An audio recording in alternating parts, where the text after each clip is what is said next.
What's up, everybody? Welcome to the Mike Dolce Show. We got a fun one today. This one was sent to me by you guys this morning. I got dozens of DMs and messages sending me this video, which is interesting and odd at the same time because it's about Brandon Carter's morning routine. It's not about a UFC fighter and a weight cut miss or something like that, which you guys just offer comments. But I got a lot of questions. So it seems like Brandon and I might have a little bit of a crossover audience. Now, briefly, Brandon Carter is huge. He is an OG on YouTube, an OG in fitness. I like Brandon. I don't know him personally, but I like him. I like what he's about. I like his energy. I like his hustle for sure as an entrepreneur in the fitness space. I really respect his grind. He's been on the grind for a long time. So I got nothing bad to say about Brandon. And I'm not a drama guy anyway, right? I don't talk shit. I'm not a mean guy. I'm just a really good family man over here. But I do like to point out areas of inconsistencies, let's say, or things that maybe I do that somebody else doesn't do, or things that someone does that I wouldn't necessarily suggest. And there's a few things in Brandon Carter's morning routine that maybe I don't agree with. So I started looking, then I stopped, kind of like a la Derek over at More Plates, More Dates, so I can react in real time to Brandon Carter's morning routine. Click the link below. Definitely watch the entire video. Brandon has a great channel. He's got a big audience. And thank you for the fair use editorial policy here that we can actually go through his video. But to Brandon and his team, thank you guys for letting us do this. And hopefully, we are friends by the end. Let me throw this out there. Let me see. I'll put it like that so you can kind of see me as we go. So a lot of people have been asking me about the morning routine I've used to become a D-list celebrity and multi-millionaire. Morning routines have been a critical part of my success because it's allowed me to have some structure in every day. That structure allows me to have more predictable outcomes. And the outcomes that I wanted to achieve were balling, shot calling, and flexing on the haters. All right, now let me just stop right there, and maybe I'll go through briefly as we do. I agree with what Brandon's saying. The morning routine is crucial. It sets the tone for the day. It creates structure. We need that structure. Now, as far as the balling and the shot calling and then the crushing of the haters, I don't do that. My morning routine has nothing to do with balling and shot calling and crushing haters. My morning routine has to do more with gratitude, positivity, replenishing my energy so I can go out there and serve my community. But I mean, it's close enough. It's close enough. Let's continue on. And over the last few years, if not the whole decade, if you've been watching me on YouTube, I've done that with a staggering degree of success. And the morning routine has been a huge part of that. So here's how it starts. My morning starts at 4:30 a.m. And here's the thing. It doesn't matter when I went to sleep. The plan is always to go to sleep around 9:30 or 10. And let me stop that right there. This is where Brandon, and I'm going to disagree with you, man. Just like Jocko, I disagree with Jocko. Also, that 4:30 wake-up call, regardless of the time that you go to sleep, well, that's wrong. Now, he's going to go in and he's going to give some reasons why he does it, and I understand what he's saying there. I got that far into the video.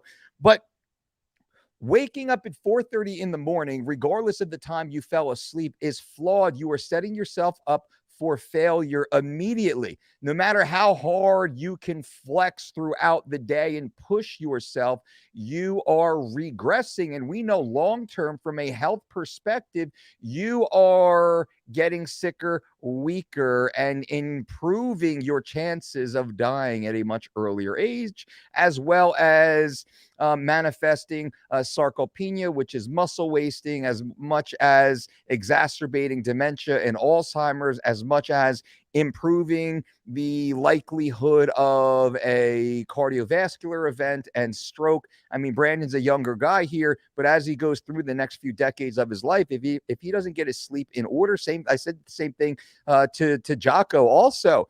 If you're not getting a minimum of 7.5 hours of sleep per night, you are waking up in the negative, and you cannot overcome that, specifically in the long term. But let me let Brandon jump back in here and continue on.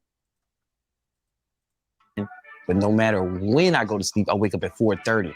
I don't give myself leeway. If I wake up and I'm tired because I didn't go to sleep early enough, I say to myself, well, it's the bed you made, bitch.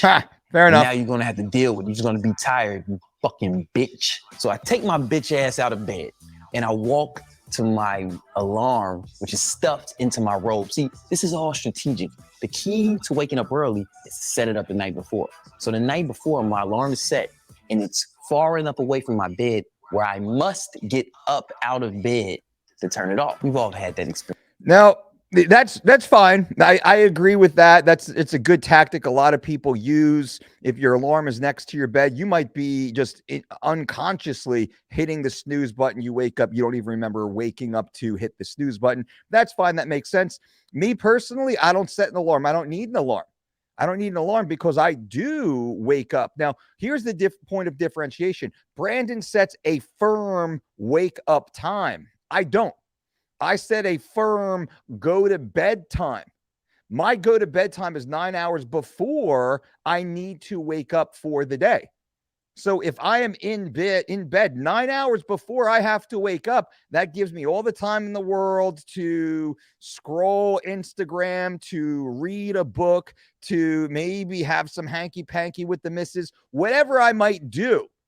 I have more than enough time, and then I will wake up naturally. And this is an homage to chronobiology. This is syncing your biology in with the natural rise and fall of the sun. The more we are in tune with that, the healthier we will be, the higher levels we will then perform at. So this is where Brandon and I think there's a large, because in general, it sounds similar. Now, I don't wake up at 4:30 in the morning, but I'm typically awake well before 7 a.m. I'm getting much more sleep than Brandon. I'm still waking up at a similar time than Brandon. I'm much more rested. I'm much more rejuvenated. I'm much more recuperated. I'm much more repaired. Cognitively, I'm much sharper. Physically, I'm much more capable and active. And then all of my hormones and my health parameters are all peaking. They're all optimal. So I'm actually getting out of bed in a much healthier state than Brandon, or again, I will keep saying Jocko, because my respect and affection for Jocko Willnick, but also for Brandon. So these are some fatal flaws a lot of entrepreneurs make because they feel like they have to punish themselves with these early wake-up times. That's not it. True discipline comes not in waking up at 4:30 in the morning. True discipline comes in going to bed 9 hours before you need to wake up, to unplug yourself from the nightlife. Nothing good happens past 10 o'clock at night. I mean, unless it's in your own bed. And hey, that's fine. That's why we give ourselves an extra hour of that bedtime beforehand. But let's get back to what Brandon's got to say here. Where we slept with our phone next to our bed and we turn off the alarm and fall right back asleep. I know you all been there. That's one of the many reasons. The reason I have to put the robe on because my room is freezing. That's a pro tip. If you want to sleep better, make your room as cold as possible. So I put my robe on. I agree. Put my slides on, and then I immediately walk out the room. This is critical. Once I leave my bedroom, the very first thing I do is go out on my balcony, take a photograph of the Atlantic Ocean, post it to Instagram with the timestamp. This is very important. This is critical. I put the timestamp on there. So the motherfucking haters in the competition know that they've been losing for hours out that I made. Brandon, this is funny, but Brandon is fueled. It seems like he's fueled by hate. Now, it's just coming off that way. Maybe it is, maybe it isn't. But he's fueled by hate and by negativity. Now, for me personally, I'm not. I am fueled by gratitude and my call to serve. I am fueled by how many souls can I help? How many lives can I impact? Lord, thank you so much for the blessing, for the opportunity of this amazing day. And now if he's sharing, that 4:30 a.m., instead of sharing it to rub it in his hater's face, it could be just a paradigm shift. You're sharing that to help motivate those out there to draw inspiration from you. So it's a different way. And I'm not saying he's wrong. I'm just saying my way is different. It's just the way people are wired. I'm certainly not wired for that negativity and that kind of that hate that it seems like he's dealing with. And I don't know, maybe Brandon might need a little bit of a little bro hug, man. It's okay. He is good. You are good enough, Brandon. You are good enough. You don't need to worry about the hate stuff anymore, my man. The night before. This is critical. You got to prepare it the night before, because remember, I'm really sleepy. I'm mixing it with BCAAs because I want to mitigate muscle loss when working out on an empty stomach. All right. So after I drink that, I immediately sit down. Let me go back here for a second. Goals down. Workout that I made the night before. This is critical. You got to prepare. Barely conscious. I walk to my kitchen and I drink the pre-workout that I made the night before. This is critical. You got to prepare it the night before, because remember, I'm really sleepy. I'm mixing it with BCAAs because I want to mitigate. And I don't know if Brandon sells BCAAs. I hope not, probably not. But he's talking about now, this is his pre-workout drink, and he's making a BCAA, a branched chain amino acid drink for himself prior to the gym. Well, that's a waste of time. It's a waste of effort. It's a waste of money, because we know BCAAs do not elicit any effect on muscle protein synthesis. They do not elicit an effect on muscle wasting. So consuming BCAAs has a net neutral impact, if any, but likely a net negative impact, because it's likely flavored, artificially sweetened, which causes disruption to the microbiome. Brandon would be much better off if he simply drank 10, 20, 30 grams of an all-natural, cold-processed, cross-flow, microfiltered whey protein isolate, which provides those three same BCAAs. Briefly, what is a BCAA? BCAA is a branched chain amino acid. Those are three specific amino acids: leucine, isoleucine, and valine. Those are 3 of 20 amino acids. Brandon's only consuming 3 of those. When you drink a whey protein isolate, you're actually getting all 20, including leucine, isoleucine, and valine. Science has clearly shown that it is the totality of the 20 amino acids together that elicit muscle protein synthesis and stave off muscle wasting. So that's a waste of time. It's a waste of time. I digress. We got to get through this video here. Let's keep pushing. Muscle loss when working out on an empty stomach. So after I drink that, I immediately sit down and I write my goals down. And I do that for a few reasons. But before I tell you why I do that, make sure you hit the like button. I used to write my goals down in just a notebook or on paper, but now I'm super rich and I feel poor using notebook paper. Now, Brandon.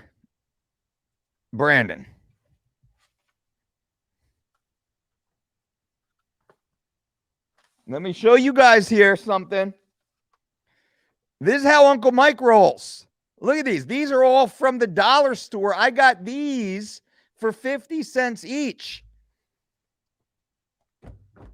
Now, I will say, I am likely in the same tax bracket as Brandon Carter, and I've been here for well over a decade. I don't know what Brandon makes. I certainly know what I make, and I know for damn sure that I can afford an iPad mini just like he has. Writing in a copybook, in a notebook, does not make you poor. It actually makes you effective. And we've shown, we understand that the act of writing will reinforce the thoughts that you have. Also, writing allows for a little bit more free form, free flow. Andy Galpin wrote a great book called Unplugged, which highlighted how technology, though promised to improve productivity, has actually reduced productivity. Now, he uses an iPad and a stylus. That's fine. Do that. Some people do that and it's effective. That's fine. I don't. But he says, hey, man, I'm rich and I feel broke when I use a notepad. Well, fuck, dude, I'm rich and I don't have that feeling at all. So for everybody watching here, and he's wearing a Prada. Well, I'm actually wearing a Lululemon shirt. This is a what, $90 V-neck I'm wearing. So I'm actually maybe I'm talking out of turn here, but this is I'm a non-flashy guy. He's flashy. I'm not flashy. I don't know. Maybe one day Brandon and I sit in the same room and we can actually show each other our bank accounts, and we can see what's up with that. And I can use the iPad mini. I bought it just for that reason. So I write my goals down, visualize it, and I do something that a lot of people may not tell you about. I'll go over something I call the list of hate. These are all the people who've crossed me, betrayed me, anyone who's ever crossed me. They go on the list of hate. I just go over the list, just go over it in my mind. When you reach a certain level of success, you can get real comfortable and you can take your foot off the gas. The problem with that is every time you relax, every time you chill, every time you're not working hard, the haters are winning. The haters are winning. And you can't let the haters win. These motherfuckers been trying to stop me for 10 years. And every year, I keep getting better, keep going harder, more jewelry, bigger following, in better shape. Every metric improves. The hating ain't working. The shit talking ain't working. However, it works. It just doesn't work the way they think it will. I'm a machine fueled by rage. So I'll go over that list to understand why I'm working for. Then, all right. So, I mean, fair play to Brandon. He says right there, very self-aware, he is a machine fueled by rage. Brandon Carter needs to have a chip on his shoulder to get out of bed, to do work. I understand that. I don't need that. I look at my daughters. I look at my wife. I look at my family. I look at my friends. I look at my clients. I look at my athletes. I look at my teammates. I look at my coworkers. I look at my community. I look at all the children of the world that need positive, healthy role models to look up to, that they need support. They need education. They're trying to claw their way out of the same poverty that I clawed myself out of. They're trying to find hope in this world. That's what I try and share. So he's motivated by hate, and he admits that. That's fine. I'm not mad at that either. There might have been a time in my life that it was really scarcity motivated me more than anything. And then when I reached a level of opulence, let's say, then I'm no longer motivated by scarcity, though I still carry it in my heart. I still carry it as if the lights are about to be shut off in my beach house tomorrow. And clearly that's not going to happen. But at the same time, he's motivated by hate. He knows that about himself, and that helps drive him and propel him forward. So I'm not offering, insight as to that's good or that's bad. That's just is what it is. And I do like the fact that he's self-aware about that. I really do try and channel my own self into service of others. I tie my own success to helping other people become successful, not tearing haters down. I don't even consider haters in my world. I do not allow them proximity to my thoughts, to my emotions. I meditate for about 15 minutes.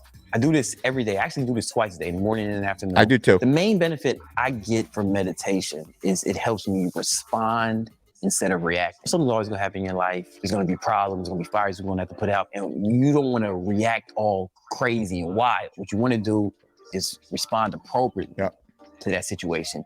And nothing about the goals, meditation, and a list of hate. It's time to work out. So I brush my teeth, bam, put my workout clothes, then I head to the gym in my building. And this first workout, I'm just waking up. I'm probably not going crazy hard. I'm doing a lot of body weight stuff in my very first workout. I'll do cardio for about 30 minutes. Maybe I'll go an hour if I feel like it, and really at a slow pace. But I'm also reading when I do that. On the Kindle app, if you have a Kindle book and the audio book, the Kindle app will Jeff read Bezos the fucking book to you. I'm listening to the book and I'm reading it. I actually comprehend and retain the information a lot better because I'm digesting it in multiple ways. And one thing that's actually a really good takeaway, ladies and gentlemen, that Brandon just gave you right there. If you do have the Kindle app, you can actually, you buy the book, you can read the book, but then the app will actually read the book for you. So now we understand people learn in 3 different ways. They learn by hearing something, they learn by seeing something, they learn by doing something. The fact that he's actually seeing it while reading it and hearing it while reading it, This goes a long way to retention. So, I mean, big high five check mark on that one. That is a great point that I suggest everyone try and involve. And the fact that he's performing physical activity, he's not sitting there being sedentary, which really makes the mind wander. The act of movement really centers and focuses the mind. So retention is even greater at that point. Probably one of the reasons why Brandon is successful. Clearly, the guy understands how he works. And I'm just pointing out differences between his style and my style per se, not saying that he's wrong. I mean, the BCAAs, he was wrong on that one. Sorry, buddy. I do before I leave the gym is I always make sure I take a douchebag shirtless selfie. A lot of people may see this and they think, oh, this is a thirst trap for the hoes. But that's not the intention. The intention is to let the haters know that they're losing on that front as well. I just want to leave no ambiguity that they are losing when they compare themselves to me in every metric. People always ask me, Brandon, what do you eat for breakfast? Especially you do keto. That's too, I mean, he's so focused on haters, on people that do not add value to his life. I hope he finds peace with that and moves on from that and doesn't allow those negative individuals any power. Because unfortunately, and think about this, ladies and gentlemen, let's take this to you in your life, just like Brandon Carter here. If you work to prove the haters wrong, that allows you limited success. But at the same time, you are allowing those haters to live rent-free in your head, as they say. You are allowing those haters to impact you, your sense of self, your life. You are carrying those names with you, those words with you, and those tiny little pinpricks with you that they thrust into you. You're carrying that with you. My philosophy is the fucking Heisman. Bang, stiff arm. They have zero access to me, no proximity to me, no effect on me, no ability to influence the way I think, the way I feel, the way I act in any way at all. They're gone. They are completely cut off. They are discontinued from my world, from my life. Poof. End of story. It's a much lighter load you then carry through life, which I believe allows you for even greater energy expenditure into manifesting greatness and success.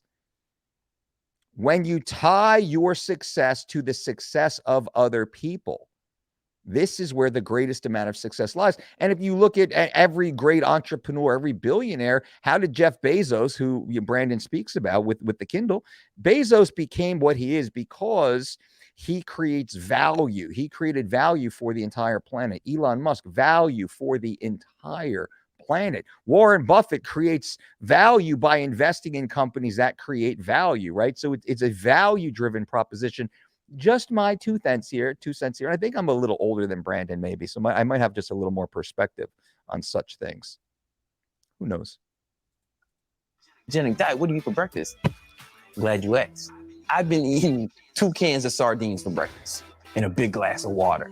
The reason I chose sardines for breakfast is not just because they're delicious, but it's also because the efficiency. I don't have to prepare it. I just open the can and eat, and I just throw the can away when I'm done. No cleanup time, no prep time. I also use disposable utensils only. I'm not trying to do no dishes ever because it's a waste of time.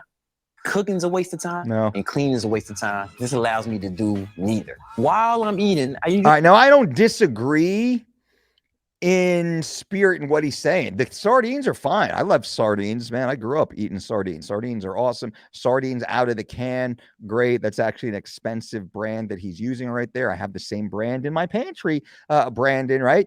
So he's doing that first thing in the morning. No issue with that. That's fine. That's great. A little bit of more diversification might be helpful, but he says he's a keto guy. Maybe that's true or not. We'll actually go with it. The whole disposable thing, I do that too. I mean, here in the facility, it's all disposable. Everything goes in the garbage just because I don't want this smell. I don't want all the BS going on in here. At home, I live in a traditional household. I have a wife. I have kids. So it's traditional silverware and utensils and plates and bowls and cups and all of that stuff. You know, the statement that he made that cooking is a waste of time. Well, that's false. Cooking is not a waste of time. Cooking is the way we recenter ourselves. right? You have to, I have a massive garden on my property. I want to dig my hands into the dirt. I want my children to dig their hands into the dirt. I want them to plant the tomatoes and plant the potatoes. I want them to plant it, to cultivate it, to reap the rewards of the harvest, to bring it in the house, to wash it, to peel it, to cut it, to prepare it, to cook it, and then very lovingly to serve it. There is a great pride that comes with that. There's an exchange of energy that comes with cooking. I grew up in a cooking household. All great events in my life that I can remember happened in the kitchen. All memorable moments were in the kitchen, not around takeout food. But it was my mom and my grandmom and my aunts and my uncles all in the kitchen, all cooking, all, stealing a little taste of sauce and a little bite of this and a bit of that. And everybody's in the kitchen. So the thought that cooking is a waste of time, it's a rather short-lived view on cooking. Yes, food is sustenance. Of course it is. Takeout food, great. Instacart, sure. Restaurants, yep, do it all the time. But you at home, do not discount cooking. Also, the cost savings of cooking your own food. You get higher quality ingredients at lower total cost. Every entrepreneur knows that we manage our metrics. Every great entrepreneur is not wasteful. Even if you have the cash to burn, you can blow a couple $1,000s a week on food. That's fine, but do not be wasteful with it. And that's a whole nother conversation, because you can very easily start wasting a few $100s a day on food that just turns over and yields a lower net nutrient contribution to your total lifestyle. You're getting additional ingredients that you would not normally add, oils and flavoring and marinades to food that you do not want, that is disruptive to your health and fitness. So you should really look a little bit deeper into this. Now, this video, we're halfway through this video right now. We're about 6.5 minutes into his 13-minute video. We can go on, but I'm already 26, 27 minutes deep into this, and I think I'm going to cut it there. Maybe I'll go back and do a part 2. If you guys want me to do, just leave comments below. Say, hey, do a part 2. Go and watch Brandon's video. Please give him at least the same amount of extra views from our channel, just as a result of them allowing us to use this video to offer commentary. But I think you see some maybe it's more personality differences, because we're both fitness guys, right? We have different paths for sure, different niches, different backgrounds, but we're both guys that work in general fitness, and that's something. So we're in the same general industry, different widgets for sure. We're not dissimilar in many ways. We're both gym guys. We're both clearly hardworking. We're both physical specimens. We both have big teams that work under us, that work with us, I should say. We have all that. We have disposable discretionary income we can spend on all the gadgets and the whole food shopping and the grass-fed, grass-finished beef and all that. We can do all of that as a part of our normal day. So I think the biggest difference in this video is personality and its worldview. It really seems to be the biggest thing I got out of this is the internal motivators. A guy like Brandon and a guy like myself, and I'm not saying I'm right, nor I'm saying he's wrong. I'm just saying that we're different, although seemingly the same in many ways. Seemingly the same on paper, maybe, and I don't know, what his net worth is, things like that, but I'm certainly at the top of our industry, and effectively retired for nearly a decade now. So when I work because I want to, not because I have to. I work because it's a joy and it's a blessing, and I can serve the community further. I do not work because I'm trying to take down the haters or rub anything in their face. My haters were conquered 15 years ago. No thought of a hater enters my mind anymore once I became completely financially independent and totally autonomous. The haters don't fall into the fray. So point being here is, think about your own life, your own internal motivators. Now, you should be working your ass off every day. Some days you get to a point in life that you work for the purpose of work, you work for the purpose of serving, and by serving, that creates additional revenue, additional growth. It allows you to scale your other business entities. That's where we are right now. We can continue to scale compound that scale, but it's not for the scale itself. It's because we are truly focused and devoted on serving the community, providing great value to the community. And I think that's the biggest difference. I think Brandon's got a little bit of that anger, and he said he's a hate machine, or he's fueled by hate, or something along those lines. I'm not, man. I am fueled by gratitude, fueled by joy, fueled by love. I have a deep empathetic sensitivity for the struggles of my fellow human, and I want to do everything I can to serve them. So thank you guys once again for being here. Comments below. What do you think? Do I do a part 2? Am I being overly critical, not critical enough? I mean, feel free to take shots at me if you don't like the way I look at it. Maybe you think Brandon's totally right, and that's fine too. Dude is successful. So we'd love to hear your thoughts. Until next time, boom.